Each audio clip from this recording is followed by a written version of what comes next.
ክቡር አባታችን መላከ ሰላም መምህር ሰሎሞን የዚሁ ታላቅ ቤተ መቅደስ የስብከተ ወንጌል መምሪያ ክፍል ኃላፊ፣ በወንጌል አገልግሎት የምትመስሉን መምህራነ ወንጌል፣ አባቶቼ ካህናት፣ ወንድሞቼ ዲያቆናት፣ ሽበት የክብር ዘውድ ነውና የሽበትን ዘውድ የደፋችሁ አረጋውያን አባቶች፣ አረጋውያን እናቶች፣ አባቶች፣ እናቶች፣ ወንድሞች፣ እህቶች እንዲሁም ሕፃናት ባሰባሰበን በወደደን ባፈቀረን በዘመናት ጌታ በኢየሱስ ክርስቶስ ፍጹም የሰላምታ ድምፅ እንደምን ዋላችሁ? እንደምን አመሻችሁ? እንደምን ቆያችሁ? ሲመሽ ሰላማችንን የመለሰልን፣ ሲመሽ ያጽናናን፣ ሲመሽ ያሳረፈን፣ ሲመሽ እንዲህ ባለው ሁኔታ እንድናመሰግነው የረዳን የአባቶቻችን አምላክ እግዚአብሔር ስሙ ለዘላለም የተመሰገነ ይሁን። ጌታን ያየንባት መስታወታችን፣ የሕይወት እንጀራ የበላንባት መሶባችን ድንግል ማርያም ስለ እናትነቷ፣ ስለ አማላጅነቷ፣ ስለ ቅድስናዋ የተመሰገነች ትሁን። እንኳን ለጌታችን ለመድኃኒታችን ለኢየሱስ ክርስቶስ በዓለ ዕርገት በሰላም በፍቅር በጤና ደረሳችሁ። እስቲ እልል ብላችሁ እግዚአብሔርን አመስግኑ። ያንሳል ደግማችሁ እግዚአብሔርን አመስግኑ። የድምፅ የሚሰማችሁ ልቦናችሁ በሰማይ ይሁን። ያላችሁበትን ስፍራ ወጡ። ደስ የሚያሰኘውንም የጽድቅ ሥራ አድምጡ። ማንም በዚህ ግቢ ውስጥ የራሱን ወሬ የሚያወራ ሰው ከቶ አይሰማ። ደመና ላይ ለድምፅ የሚነዳ ባሕርን ሳይታይ የሚያስጎስ የሥራው ጌታ እግዚአብሔር ምድርን ባያት ጊዜ ለሚያንቀጠቅጣት ደሴቶችን በባሕር ልብ እንዲወሰዱ ለሚያደርግ ለአብ ልጅ ለድንግል ማርያም ልጅ ለኢየሱስ ክርስቶስ ልቦናችን እንድናስገዛ ጌታ አምላክ መንፈስ ቅዱስ በቸርነቱ ይርዳን። እግዚአብሔር ቢረዳን፣ እግዚአብሔር ቢያከናውንልን ባለን ሰዓት ባለን ጊዜ የምንቆይበት የትምህርታችን ርዕስ የምናደርገው በዳዊት መዝሙር 46 ቁጥር 5 ላይ እግዚአብሔር በእልልታ አረገ፣ እግዚአብሔር በምስጋና አረገ በሚል ርዕስ እንማራለን። ይህንን ቃል የተናገረው ልበ አምላክ ቅዱስ ዳዊት ነው። ዛሬ በዚህ ርዕስ ለመማር የመረጥነው ሁላችንም እንደምናውቀው እንደ ቤተ ክርስቲያን ሥርዓት መሠረት ከጌታችን የአምላካችን የመድኃኒታችን የኢየሱስ ክርስቶስ ከዘጠኙ አበይት በዓላት መካከል አንዱ በዓለ ዕርገት ስለሆነም በዚህ ርዕስ ለመማር መርጠናል። ዕርገት ማለት ምን ማለት እንደሆነ እናያለን። በዚህ ርዕስ ውስጥ ያረገውስ ማን ነው? ደግሞም እንዴ ባለ ሁኔታ እንዳረገ እንመለከታለን። ጌታ ካረገ በኋላ ለእኛ ለክርስቲያኖች ምን ጥቅም አገኘን የሚለውን አይተን ትምህርታችንን እናጠናቀቃለን። አምላካችን እግዚአብሔር በነገር ሁሉ ማስተዋሉ ይስጠን። አሜናቱ ሰው ለሰው ይናገራል፣ ሰው ለሞቅታ ይናገራል። እግዚአብሔር ግን ለሕይወት ይናገረናል። ስለዚህ ዛሬ እግዚአብሔር ለሕይወት እንዲናገረን እግዚአብሔር አምላክ በቸርነቱ ይርዳል። አርገ እግዚአብሔር በይባቤ እግዚአብሔር በእልልታ አረገ፣ እግዚአብሔር በመለከት ድምፅ አረገ። እናንተም ዘምሩ፣ ለአምላካችሁም ዘምሩ። ዕርገት ማለት ምን ማለት ነው? የቃሉ ትርጉም ከታች ወደ ላይ መውጣት ማለት ነው። ዕርገት ማለት ከፍ ከፍ ማለት ነው። ደግሞም ማን ነው ያረገው ስንል ከቅድስት ሥላሴ አንዱ አካላዊ ቃል እግዚአብሔር ወልድ ኢየሱስ ክርስቶስ ግራቪቲ ሳይስበው ከምድር ወደ ሰማይ ከፍ ብሎ አርጓል። ክብርና ምስጋና ለስሙ አጠራሩ። የጌታችን የመድኃኒታችን የኢየሱስ ክርስቶስን ዕርገት ለመመልከት ልደቱን ማንሳት ተገቢ ነው። አባቶቻችን ነገርን ከስሩ ውሃን ከጥሩ እንዲሉ ሲናገሩ የጌታችን የመድኃኒታችን የኢየሱስ ክርስቶስን ዕርገት ከመናገራችን በፊት ልደቱን ማንሳት ተገቢ ነው። እነዚህ ነው በዮሐንስ ወንጌል ምዕራፍ 3 ቁጥር 13 ላይ አምላካችን መድኃኒታችን ኢየሱስ ክርስቶስ የተናገረው ከሰማይ ከወረደ በቀር ወደ ሰማይ የወጣ ማንም የለም በማለት በዮሐንስ ወንጌል ምዕራፍ 3 ላይ ተናግሯል። ከሰማይ ከወረደው በቀር ወደ ሰማይ የወጣ ማንም የለም። ሞትን አሸንፎ ወደ ሰማይ የወጣ ማንም የለም። ግራቪቲ ሳይስበው ወደ ሰማይ የወጣ ማንም የለም። የእግዚአብሔር ልጆች ከሰማይ ከወረደው በቀር ደግሞም ወደ ሰማይ ካረገው በቀር ከጌታችን ከአምላካችን ከመድኃኒታችን ከኢየሱስ ክርስቶስ ማንም የለም። ክብርና ምስጋና ለስሙ አጠራሩ።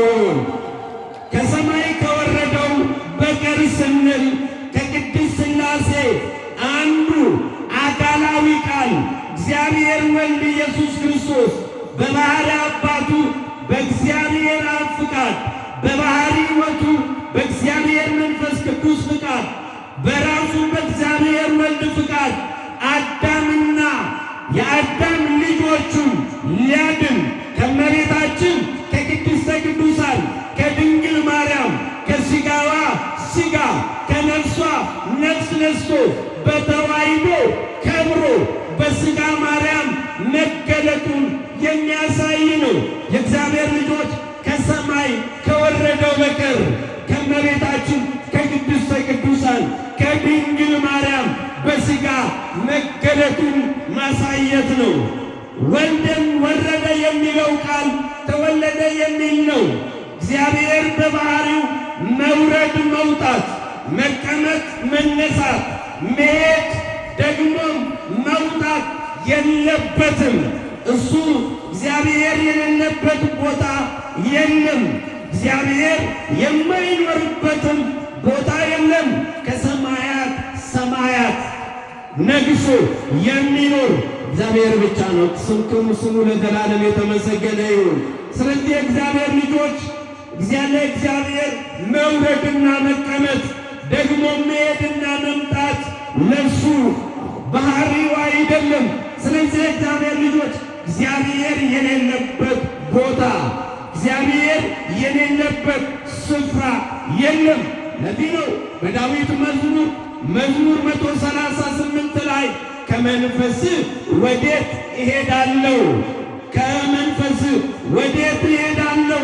ወዴት እሸሻለሁ?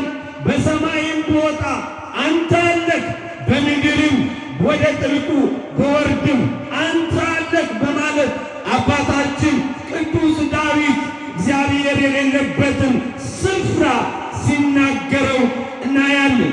ታዲያ የእግዚአብሔር ልጆች ለስም አጠራሩ ክብር ይግባውና ጌታችን መድኃኒታችን ኢየሱስ ክርስቶስ በዚች ምድር ላይ የመረጣቸውን ሐዋርያት ያከበራቸውን ሐዋርያት 3 ዓመት ከ3 ወር ያለ ሆቴል የመገባቸው 3 ዓመት ከ3 ወር ያለ ሆስፒታል ያከማቸው ጌታችን መድኃኒታችን ኢየሱስ ክርስቶስ የእጁን ታምራት የአፉን ቃል እያደመጡ ከእርሱ ጋር 3 ዓመት ከ3 ወር ቆይተዋል። ገጠራማ ክፍል ከእስራኤል ገጠራማ ክፍል የተለዩ ቤታቸውን ንብረታቸውን ትተው የተከተሉት ጌታችን መድኃኒታችን ኢየሱስ ክርስቶስ ወደ መቃብር ወርዶ ሞትን ድል አድርጎ ከተነሳ በኋላ 40 ቀን ሙሉ ሰላም ላጡት ሐዋርያት ሰላም ለእናንተ ይሁን ሲላቸው፣ ደግሞም ተስፋ ለቆረጡት የኤማውስ መንገደኞች ተስፋቸውን ሲቀጥል፣ ደግሞ ብዙዎች እርሱ ነው እርሱ አይደለም ብለው በሚጠራጠሩት እኔ ነኝ። ሞትን ድል አድርጌ የተነሳሁት እኔ ነኝ። መቃብርን ባዶ አድርጎ የተነሳሁት እኔ ነኝ። ንቁኝ ብሎ እያሳያቸው ደግሞም ብዙዎች ተስፋ ቆርጠው ሌሊቱ ሙሉ አሳ ለማጥመድ ጥብርያዶስ ባሕር ዳርቻ ላይ ጥብርያዶስ ባሕር ላይ ሲዋልሉ ሲደክሙ አድሮ በማለዳ ልጆቼ ሆይ ብሎ ሲጠራቸው ከተጠበሰው ዓሣ ሲያካፍላቸው መውደዱን ሲገልጥላቸው ቆይተዋል። አሁን ጊዜው ሰዓቱ ደረሰ። የሚሄድበት ሰዓት ደረሰ። እሄዳለሁ ሲላቸው ልባቸው ታወከ ይላል። ምናቸው ታወከ? ምናቸው ታወከ? ልባቸው ታወከ። ወዳጅ ነው እግዚአብሔር። አይደለም 3 ዓመት ከ3 ወር ይቅርና አንድ ቀን አብሮ ለበላ አብሮ ለጠጣ ሰው እሄዳለሁ የሚለው ቃል በሰማንበት ጊዜ ምን ያህል እንደምናዝን ልናስብ ይገባል። ሐዋርያት ሁለንተናቸውን ሰጥተው ሕይወታቸውን ሰጥተው የተከተሉት ጌታ እሄዳለሁ ሲላቸው ልባቸው ታወከ። እንዲህ አላቸው፣ በእኔ እመኑ፣ በአባቴ ቤት ብዙ መኖሪያ አለ፣ ስፍራ ላዘጋጅላችሁ ዘንድ እሄዳለሁ አለ። ወዳጆቼ ጌታችን መድኃኒታችን ኢየሱስ ክርስቶስ ያረገው ስፍራ ሊያዘጋጅልን ሄደው። ስሙ ለዘላለም የተመሰገነ ይሁን። ስፍራ ሊያዘጋጅልን ስፍራ ሊያዘጋጅልን ሊያሳርፈን ነው። ዛሬ ወደ አባቱ በአባቱ ቀኝ የተቀመጠው። ስለዚህ ስፍራ ላዘጋጅላችሁ ዘንድ እሄዳለሁ ሲላቸው ልባቸው ታወከ። ይሄ ብቻ አይደለም፣ መጻሕፍትን እንዲያስተውሉ ምን እንዲያስተውሉ? መጻሕፍትን እንዲያስተውሉ አይምሯቸውን ገለጠላቸው። አስተውሉ የእግዚአብሔር ልጆች፣ እግዚአብሔር ከገለጠልን አይምሯችንን ይግለጥልን። መጻሕፍትን እንድናስተውል፣ መጻሕፍትን እንድንመረምር፣ በማስተዋል እንድንመላለስ እግዚአብሔር አይምሯችንን ይክፈትልን። ለዚህ ነው ነቢየ እግዚአብሔር ኢሳይያስ ከትውልዱ ማን አስተዋለ አለ። ሐዋርያት ዋጋ ተከፍሎባቸዋል። 3 ዓመት ከ3 ወር ከእርሱ ጋር ቆይተዋል። የምሥራቹን የወንጌል ቃል በእጃቸው አስይዞ ወደ ዓለም ሊልካቸው ነው።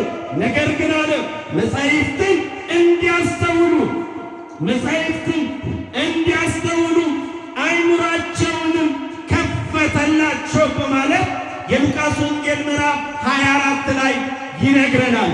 ታዲያ የሚሄድበት ወደ አባቱ የሚሄድበት ጊዜ ሲቀርብ ልባቸው ፍርሃት ፍርሃት አላቸው። ዛሬ ወዳጅ የሆነም ከአጠገባችን እጅግ የምናከብረው ሁለንተናችን የሆነ ሰው እሄዳለሁ ሲለን ልባችን እንደሚደነግጥ ሁሉ ሐዋርያት ልባቸው በፍርሃት ተዋጠ። የእግዚአብሔር ልጆች፣ ዕርገት ማለት የቃሉ ትርጉም ከታች ወደ ላይ መውጣት ነው። በብሉይ ኪዳን ዘመን አረጉ የሚባሉት ሰዎች እንዳሉ፣ ቅዱሳን ሰዎች እንዳሉ መጽሐፍ ይናገራል። የጌታችን የመድኃኒታችን የኢየሱስ ክርስቶስ ዕርገትና ደግሞም አረጉ የሚባሉ ቅዱሳን ልዩነቱ ምንድን ነው የሚለውን ማየት ተገቢ ነው። ለዚህ ነው በመጽሐፈ ሄኖክ ምዕራፍ 9 ቁጥር 1 ላይ ከነገር ሁሉ አስቀድሞ ሄኖክም ተሰወረ፣ ከሰው ልጆችም መካከል ሄኖክን የሚያውቀው የለም አለ። አካሄዱን ከእግዚአብሔር ጋር ያደረገው ሄኖክ፣ እግዚአብሔርን በልቡ ያነገሰው ሄኖክ ገና በዘፍጥረት ላይ ስንመለከት የሰው ልጆች በኃጢአትና በበደል በወደቁበት በዚያን ጊዜ ሄኖክ አካሄዱን ከእግዚአብሔር ጋር አደረገ ይላል። አካሄዱን ከማን ጋር አደረገ? ከእግዚአብሔር ጋር። ወዳጆቼ አካሄዳችንን ከእግዚአብሔር ጋር ልናደርግ ይገባል፣ ልናስተውል ይገባል። የተቀመጥንበትን ስፍራ፣ የመቆምንበትን ስፍራ፣ ደግሞም የምንንቀሳቀስበትን ስፍራ ልናስተውል ይገባል። የማያስተውል ሕዝብ ይጠፋል ተብሎ ተጽፏል። ሄኖክም አካሄዱን ከእግዚአብሔር ጋር አደረገ። ደግሞም ከነገር ሁሉ ዓለም አስቀድሞ ሄኖክም ተሰወረ። ከሰው ልጆችም መካከል ሄኖክ የሚያውቅ ያለበትን ስፍራ የሚያውቅ ሰው የለም አለ። አቡ ቀለምሲስ ወንጌላዊ ቅዱስ ዮሐንስ በፍጥሞ ደሴት ላይ ራእዩን በጻፈበት ጊዜ ሁለቱ ወይራዎች ብሎ ከሁለቱ ወይራዎች መካከል አንዱ ሄኖክ በመጨረሻው ዘመን ክርስቶስ ከመገለጡ አስቀድሞ የሚመጣው ሄኖክ እነሆ ከአውሬው ጋር የሚታገለው ሄኖክ ደግሞም በመጨረሻው ዘመን የአባቶችን ልብ ወደ ልጆች የሚመልሰው ሄኖክ ሕዝቡን ወደ እግዚአብሔር የሚመልሰው ሄኖክ በመጨረሻው ዘመን ከሁለቱ ወይራዎች መካከል አንዱ እንደሆነ ወንጌላዊ ቅዱስ ዮሐንስ በራዕየ ዮሐንስ ወንጌል በራዕየ ዮሐንስ ምዕራፍ 11 ላይ ገልጦታል። ታዲያ ከነገር ሁሉ አስቀድሞ ሄኖክ ተሰወረ እንጂ አረገ አይባልም። ሄኖክ አካሄዱን ከእግዚአብሔር ጋር ስላደረገ፣ ሁኔታውን ከእግዚአብሔር ጋር ስላደረገ፣ ሕይወቱን ከእግዚአብሔር ጋር ስላደረገ ተሰወረ። ምን አለ? አዎ ዛሬም በሀገራችን በኢትዮጵያ ምድር አካሄዳቸውን ከእግዚአብሔር ጋር ያደረጉ ቅዱሳን፣ ሕይወታቸውን ለእግዚአብሔር የሰጡ ቅዱሳን፣ ሁለንተናቸውን ለእግዚአብሔር የሰጡ ቅዱሳን እግዚአብሔር በወደደው መጠን እንደተሰወሩ የታሪክ መዛግብት ይናገራሉ። ሄኖክ አካሄዱን ከእግዚአብሔር ጋር ስላደረገ በዚህ መንገድ እንደተሰወረ መጽሐፍ ይነግረናል። እንቀጥል። ሁለተኛው በመጽሐፍ ቅዱስ አረጉ ወይም ተሰወሩ ተብለው ከሚነገሩ ቅዱሳን መካከል አንዱ የሆነው ኤልያስ ያ በነገሥት ላይ በመጽሐፈ ነገሥት ምዕራፍ 2 ቁጥር 11 ላይ ተመዝግቦ የምናገኘው ያ ታላቁ ነቢየ እግዚአብሔር ኤልያስ ሰማይን የለጎመው ኤልያስ እነሆ ሰማይ ዝናብ እንዳይሰጥ ምድር እንዳታበቅል በጸሎቱ ሰማይን የለጎመው ኤልያስን እንደተሰወረ ደግሞ በእሳት ሰረገላ ወደ ሰማይ እንደወጣ መጽሐፍ ይነግረናል። አስተውሉ የእግዚአብሔር ልጆች፣ ኤልያስን ካስታወሳችሁ አካብና ኤልዛቤል የሞት አዋጅ አውጀውበት ነገ ነፍስህን ከሥጋ እንለያለን ወደ መቃብር ትወርዳለህ ብሎ አካብና ኤልዛቤል ሞት ባወጁበት ሰዓት ላይ ኤልያስ በሁለተኛ ነገሥት ምዕራፍ 19 ላይ ወደ ቀርሜሎስ ተራራ እንደሸሸ መጽሐፍ ይናገራል። ቀኑን ሙሉ ተጉዞ እግዚአብሔር ወዳለበት ተራራ፣ እግዚአብሔር ወደሚኖርበት ተራራ ወደ ቀርሜሎስ ተራራ በሚጓዝበት ሰዓት እንደደከመ መጽሐፍ ቅዱስ ይናገራል። ሰው ይደክማል። ሮጦ ሰው ይደክማል። ታግሎ ሰው ይደክማል። የእግዚአብሔር ልጆች ሰው ሰርቶ ይደክማል። የማይደክመው ማ ብቻ ነው። ሁሉ ሲደክም የማይደክም፣ ሁሉ ሲዝል የማይዝለው እግዚአብሔር ብቻ ነው። ወዳጆቼ ለዚህ ነው በቅዳሴያችን ላይ ሳትደክም ሁሉን ትሸከማለህ፣ ሳትዝል ሁሉን ትይዛለህ። ወዳጆቼ ያልደከመው ሁላችንንም የተሸከመ አባታችን እግዚአብሔር ነው። ስሙ ለዘላለም የተመሰገነ ይሁን።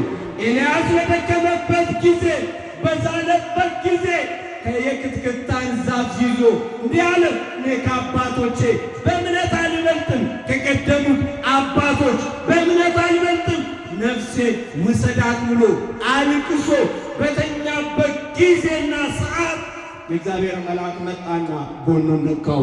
ኤልያስ የምትሄድበት መንገድ ሩቅ ነው አለ። ወዳጆች ጉዟችን ሩቅ ነው። መቃብርን ያልፋል፣ ጨለማን ያልፋል። ጉዟችን ድካም ቢኖረው መዛል ቢኖረው ጉዟችን ረጅም ነው። አማኞች የሚፈተኑበት የእምነት ጉዞ ነው። በዚህ ጉዞ ላይ ሞት አለ። በዚህ ጉዞ ላይ ድካም አለ። በዚህ ጉዞ ላይ ተስፋ መቁረጥ አለ። በነገሮች ሁሉ ግን እግዚአብሔር ከኛ ጋር አለ። ማከኛ ጋር አለ። እግዚአብሔር ኤልያስ በደከመበት ጊዜ የእግዚአብሔር መልአክ ወደ እርሱ መጣና ጎኑን ነካው። የምትሄድበት መንገድ ሩቅ ነው አለው። የሥላሴን እንጀራ ሰጣ፣ በላ፣ ጠጣ። ወደ ቀርሜሎስ ተራራ ተጓዘ፣ እግዚአብሔርንም አገኘ። በዚህ በሁለተኛ ነገሥት ምዕራፍ 2 ቁጥር 11 ላይ ከታላቁ ነቢይ ከነቢየ እግዚአብሔር ኤልሳ ጋር ሲጫወቱ ነው የሚለው። ሲጫወቱ እያዘገሙ በሚሄዱበት ሰዓት ላይ ከሰማይ የእሳት ፈረሶች በመካከላቸው ገብተው ኤልያስና ኤልሳዕ ለዩአቸው። ኤልያስንም በእሳት ሰረገላ ወደ ሰማይ ይዘውት ወጡ። ስለዚህ ለኤልያስ ወደ ሰማይ ወጣ እንጂ በእሳት ሰረገላ ተጭኖ ወጣ እንጂ አረገ አይባልም። እርገት ለጌታችን ለመድኃኒታችን ለኢየሱስ ክርስቶስ ብቻ ነው። ስሙ ለዘላለም የተመሰገነ ይሁን። እርገት የጽድቅ ሥራ ፍጻሜ ነው። ይህ ማለት የሰው ልጅ መልካም ሥራ ሲሠራ እግዚአብሔር በቀኙ እንደሚያስቀምጠው መጽሐፍ ቅዱስ ይነግረናል። ወዳጆች በጎነት ለራስ ነው፣ መልካምነት ለራስ ነው። ሰው መልካም ሲሆን ነገውን እያስቀመጠ ነው። ስለዚህ አካሄዳቸው ከእግዚአብሔር ጋር ያደረጉ እነ ኤልያስ፣ አካሄዳቸው ከእግዚአብሔር ጋር ያደረጉ እነ ሄኖክ ሞት ሳይዛቸው፣ መቃብር ሳይዛቸው፣ ጨለማ ሳይዛቸው በእግዚአብሔር ቀኝ ተቀምጠዋል። ደግሞ ወንጌላዊው ቅዱስ ዮሐንስ በኋለኛው ዘመን ይመጣሉ።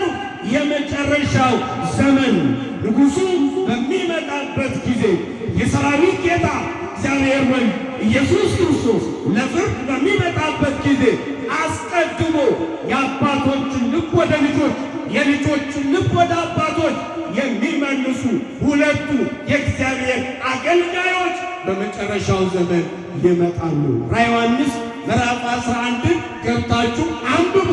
ዘመኑን ማየት ዘመኑን መመርመር ያስፈልጋል።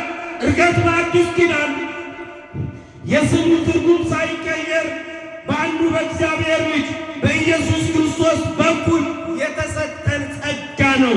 በአንዱ በእግዚአብሔር ልጅ በኢየሱስ ክርስቶስ የተሰጠን ጸጋ ነው። ለዚህ ነው ብርሃነ ዓለም ቅዱስ ጳውሎስ ሞቱን በሚመስለው ሞት ከእርሱ ጋር ከተባበረን ትንሣኤውን በሚመስለው ትንሣኤ ከእርሱ ጋር እንተባበራለን አለ። ስለዚህ እግዚአብሔር ልጆች ይህ ጸጋ የሚታወቀው በመጨረሻው ዘመን ነው። ኢየሱስ ክርስቶስ የዚህ ዓለምን ሥራ ከፈጸመ በኋላ ወደ ሰማይ አረገ። ወዴት አረገ? ወዴት አረገ? ወዴት አረገ? ወደ ሰማይ አረገ። ብርሃነ ዓለም ቅዱስ ጳውሎስ በዕብራውያን መልእክቱ ምዕራፍ 10 ቁጥር 12 ላይ እርሱ ግን አለ ስለ ኃጢአታችን አንድ መሥዋዕት ሆኖ ለዘላለም አቀረበ።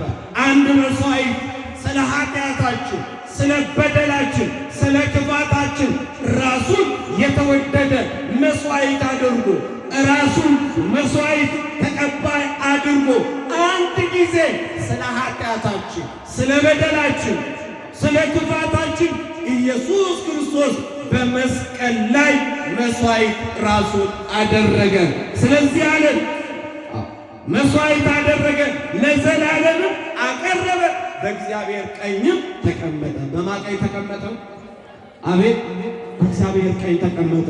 የጌታችን የመድኃኒታችን የኢየሱስ ክርስቶስ እርገት ለየት የሚያደርገው የሰው ልጅ የማይሰራውን ሥራ ስለሰራ ነው። አሰው ሰው የሚሰራው ሥራ አለ።